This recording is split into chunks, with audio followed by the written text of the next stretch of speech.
Bom dia a todos, que a paz do Mestre Jesus nos envolva hoje e sempre. Vamos para mais um Evangelho do Fonte Viva, lembrando sempre que é o livro do Chico Xavier, que foi ditado pelo seu mentor, o Emmanuel.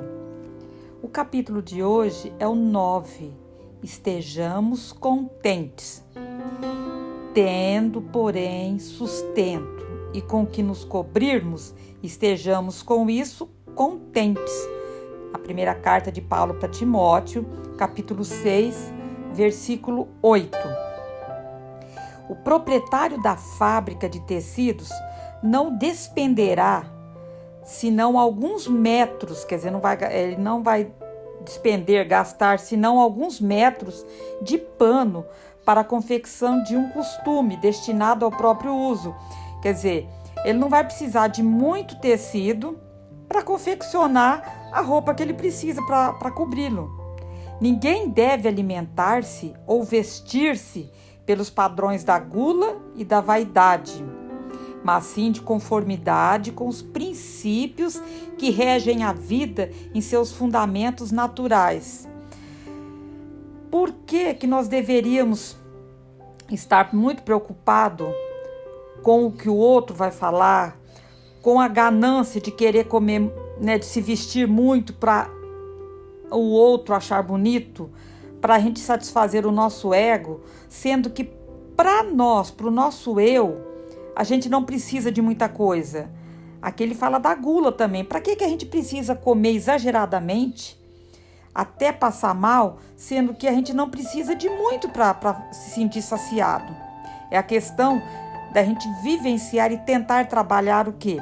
A gula, que é um dos pecados que eles falam, os pecados da nossa existência, a gula e a vaidade. Não está falando que ninguém precisa ter vaidade, mas que a vaidade exagerada, quando ela domina o seu ego, quando ela vai, no caso, te manipular, a gente acaba ficando escravo desse sentimento, desse defeito, do caso a vaidade, esse vício. Mas sim de conformidade com os princípios, que regem a vida dos seus fundamentos naturais. Ele está nos orientando. Por que esperas o banquete a fim de ofereceres algumas migalhas ao companheiro que passa faminto? Quer dizer, para quê? Se nós temos o necessário, para que eu fico querendo uma coisa, muita comida, o banquete, a gula exagerada, no caso aqui que ele está falando, sendo que tem muitas pessoas aí, não tem o mínimo, não tem um pão para comer, não tem o mínimo para saciar a fome dela. Será que eu penso nisso ou só vem a minha vaidade, meu orgulho, o meu ego falando mais alto, eu pensando só em mim, meu egoísmo? Que são, assim, despertamentos para que a gente comece a se colocar sempre no lugar do próximo, sempre no lugar do outro. Por que reclamas um tesouro de moedas na retaguarda para seres útil ao necessitado? Por que reclamas um tesouro de moedas na retaguarda para seres útil ao necessitado? Quer dizer, para que você está querendo tanto dinheiro? Para que você precisa? Para que nós precisamos de tesouros? Aqui quer dizer muito dinheiro. Será que vai ser para a gente de alguma maneira estar auxiliando também o próximo? Para de alguma maneira a gente ajudar o necessitado? Então ele diz assim: a caridade não depende da bolsa, é fonte nascida do coração. Aí ele vem a nos chamar que para a gente fazer caridade, a gente não precisa ter muito dinheiro, a gente não precisa ter muitas condições financeiras. Quando a gente quer praticar a caridade, quando nós temos essa virtude dentro do nosso coração, ela brota espontaneamente, porque ela já está aqui dentro. Ela já está aqui, adormecidinha, mas ela existe aqui. Já tem o grãozinho ali já plantado. E quando a gente quer ajudar, quando nós queremos de alguma maneira fazer alguma caridade, não precisamos de dinheiro, não precisamos de muita coisa. Se nós formos olhar que a gente só vai ajudar o próximo, nós só vamos praticar a caridade quando a gente tiver condição, quando estiver sobrando para nós, vai ficar difícil, vai ficar complicado. Então aqui ele tenta nos despertar que a caridade muitas vezes não precisa nem ser essa material, essa que é o dinheiro, o bem, o material. Ela pode ser também a caridade espiritual, aquela que de alguma maneira você manda uma oração, manda um pensamento positivo, dá um conselho, dá um alerta muitas vezes para a pessoa. Isso aí também a gente está praticando a caridade. E ele nos alerta que é sempre respeitável o desejo de algo possuir no meio alheiro para socorrer o próximo, ou para que você tenha o meio alheiro do socorro do próximo ou de si mesmo, nos dias da dificuldade e da insegurança. Entretanto, é deplorável a subordinação da prática do bem ao cofre recheado. Volto a falar. É triste quando a pessoa só acha que vai poder ajudar quando ela tiver muito dinheiro. A caridade, ela não está embutida só na caridade material, na caridade das posses. Como eu já falei, a caridade também a espiritual, aquela que você vai doar o que você tem dentro de você, das suas virtudes, das suas qualidades. Então, abre antes de tudo as portas da tua alma. Então, em primeiro lugar, vamos abrir a porta do nosso coração e deixa que o teu sentimento se espalhe para todos, como se fosse um astro cujos raios iluminam, como eles balsamizam, alimentam e aquecem. Então, que a gente lembre sempre que nós podemos, dentro de nós temos condições de estar ajudando quem está do nosso lado. Nós podemos, de alguma maneira, ser útil em praticar a caridade, desde que a gente ponha para fora tudo que nós temos de positivo dentro de nós, para que essas qualidades, essas virtudes que nós temos dentro de nós, elas sejam o quê? Elas sejam luzes que vão iluminar por onde você passa, que vai balsamizar, quer dizer, que vai aliviar a dor, que vai alimentar e aquecer o coração de quem está precisando. A chuva, derramando-se em gotas, ela fertiliza o solo e sustenta bilhões de vida. Quer dizer, a chuva, através de gota a gota, o que ela faz? Ela fertiliza o solo, que através do solo fertilizado vai dar o arroz, o feijão, tudo que a gente precisa, e ali vai sustentar bilhões de pessoas. Então, de gota a gota, não precisa ser de uma vez, não precisa ser o muito, pode ser o pouco que vai fazer a diferença na vida do outro. Dividamos um pouco e a insignificância da boa vontade, amparada pelo amor, se converterá com o tempo em prosperidade comum. Então, que a gente possa, através do amor, que a gente possa estar tornando um raio de luz, um bálsamo, um apoio para aquela pessoa que muitas vezes está perdida, que não tem um chão, que está precisando muitas vezes de uma mão amiga que estenda um ouvido, que dê ali para ela a atenção, o carinho, o conselho, a palavra que vai estimular e vai levar ela para um amanhã melhor. Algumas sementes atendidas com carinho, no curso dos anos podem dominar glebas imensas. Então, tipo assim, ele coloca aqui sementes, né? Que quando elas são plantadas, adubadas com carinho, quando você faz com amor, com o passar do tempo, ela vai atingir grandes espaços, grandes plantações para socorrer muitas pessoas. Então, isso também vale para nós.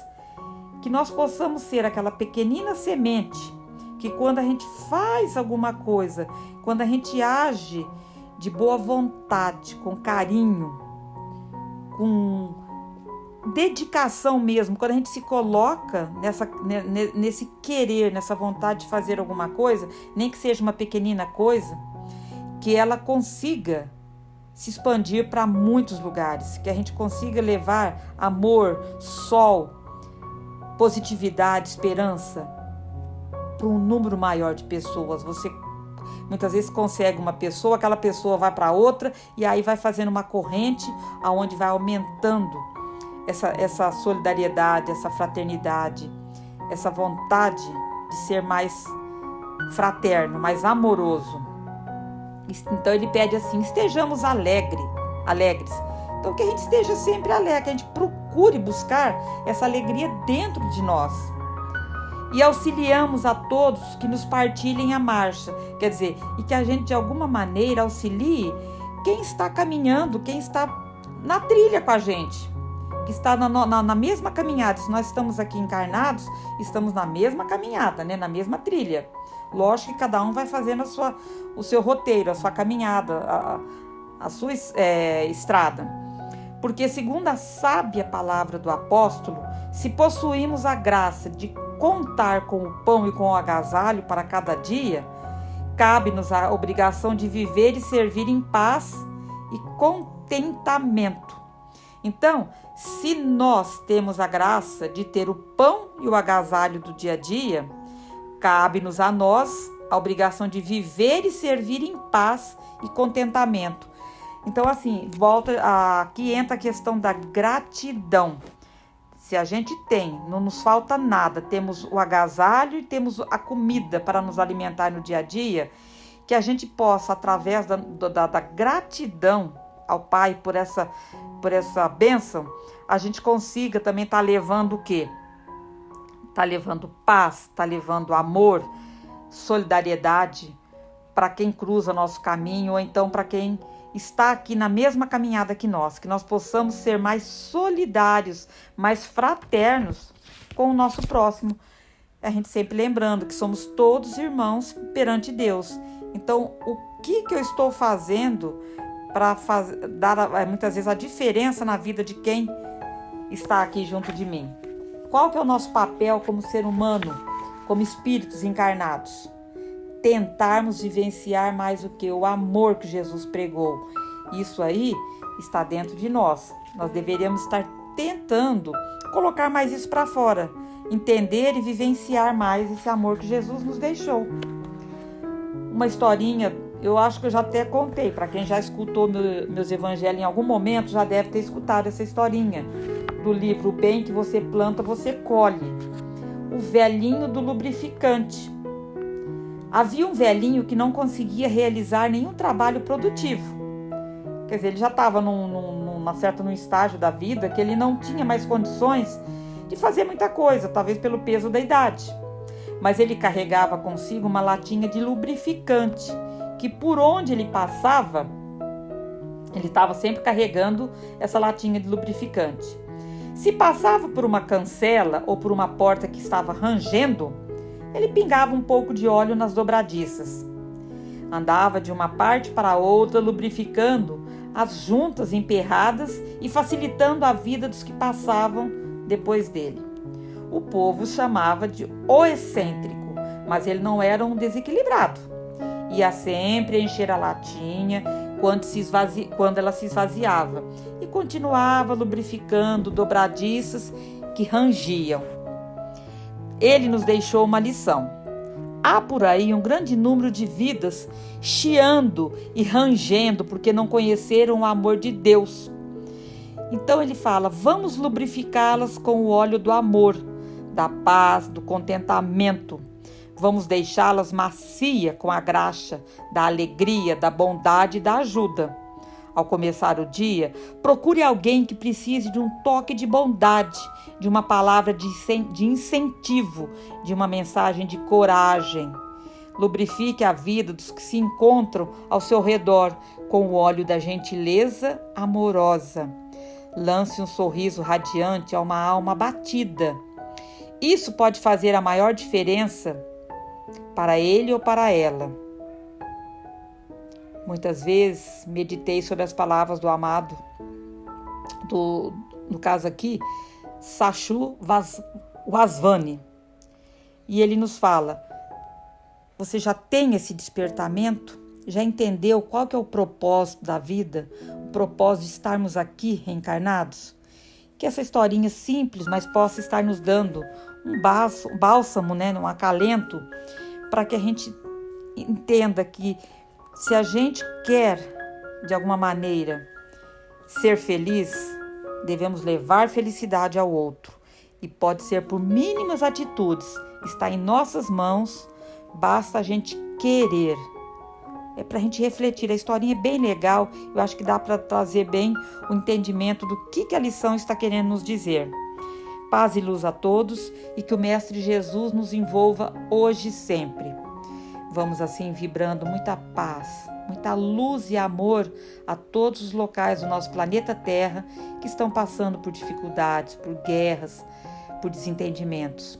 Vibrando pela paz mundial, pela harmonia entre os povos, por todas as pessoas que estão perdidas, sem um rumo, sem um direcionamento, sem amor, que possamos estar levando isso em vibrações, doações de amor, de luz e carinho, vibrando por todos os asilos, pelas creches, pelos orfanatos, pelos hospitais, vibrando por um caso difícil que a gente possa conhecer, por todas as religiões que espalham o Evangelho de Jesus e pedindo permissão ao Pai para vibrar por nós mesmos. Que assim seja, graças a Deus e graças ao Mestre Jesus.